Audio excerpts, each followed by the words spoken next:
अपनी मनचाही नई पत्नी पाने के लिए उस आदमी ने पहले अपनी गर्भवती पत्नी की हत्या कर दी। फिर उसने तुरंत अपनी बेटी को कहा कि वह अपनी सहपाठी को घर लाए और उसे बेहोश कर दे। इसके बाद वह बिना समय गवाए रस्सी लाकर उस लड़की के हाथ पर कसकर बांध देता है। इसलिए कर रहा था ताकि उस लड़की को घर में कैद कर सके जब तक कि वह उसकी पत्नी बनने के लिए तैयार ना हो जाए। लेकिन इसके पहले उसे एक काम करना था। उसने बेटी को जल्दी से बाहर दोस्तों के साथ खेलने भेजा और कहा कि बहुत जल्दी वापस ना आए।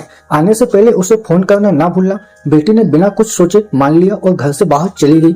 जैसे ही वह गई, आदमी ने तुरंत कमरे का दरवाजा बंद किया और फिर लड़की के हाथ पैर और मजबूती से बांध दिए। यह सब इसलिए कर रहा था ताकि लड़की अचानक जाकर बंधनों को तोड़ न सके और एहतियात के तौर पर उसने एक सिरिंज से लड़की के मुंह में स्लीपिंग मेडिसिन भी डाल दी। उसे लगा कि अब सब बिल्कुल सुरक्षित है, लेकिन उम्मीद के बिल्कुल उलट लड़की की दवा के प्रति सहन शक्ति बहुत ज्यादा थी। थोड़ी ही देर में लड़की झटकों के साथ होश में आने लगी। जैसे ही उसने आदमी को सामने देखा, वह डर के मारे चिल्लाने लगी और मदद के लिए पुकारने लगी। यह देखकर आदमी ने जल्दी से तौलिया पकड़कर उसका मुंह दबा दिया। लड़की पूरी ताकत से झटपटाती रही, लेकिन कोई फायदा नहीं हुआ। कुछ ही मिनटों में लड़की की ताकत कम होती गई और आखिरकार वह पूरी तरह शांत हो गई। लड़की के मर जाने पर आदमी घबरा गया, क्योंकि उसकी नीयत उसे मारने की नहीं बल्कि बस उसे चुप करना चाहता था। तभी अचानक उसकी बेटी घर वापस आ गई और दुर्भाग्य से उसने अपने पिता को लड़की हत्या करते देख लिया। लेकिन आदमी जरा सा भी नहीं घबराया, बल्कि उसके मन में एक और खतरनाक ख्याल जन्म लेने लगा। वीडियो पसंद आए तो वीडियो को लाइक, चैनल को सब्सक्राइब जरूर करें।